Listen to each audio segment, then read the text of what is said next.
कालाय त्रिपुरान्तकाय त्रिकालाग्निकालाय कालाग्निरुद्राय नीलकण्ठाय मृत्युञ्जयाय सर्वेश्वराय सदाशिवाय श्रीमन्महादेवाय नमः।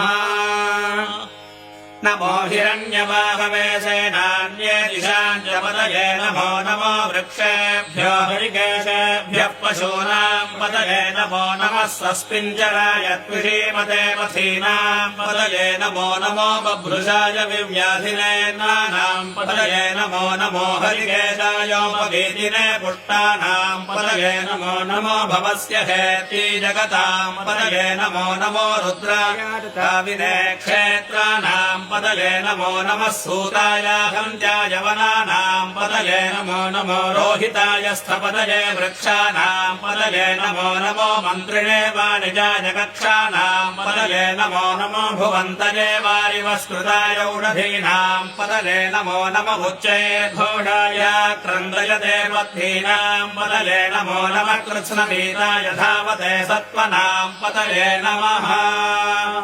नमः सखमाणाय निर्व्याधिन आव्याधिनीनाम् पतये नमो नमः प्रभुभाय निषङ्गिने स्तेनानाम् पतये नमो नमो निषङ्गिन युषधिमते तस्कराणाम् पतये नमो नमो वञ्चते परिवञ्चते स्थायूनाम्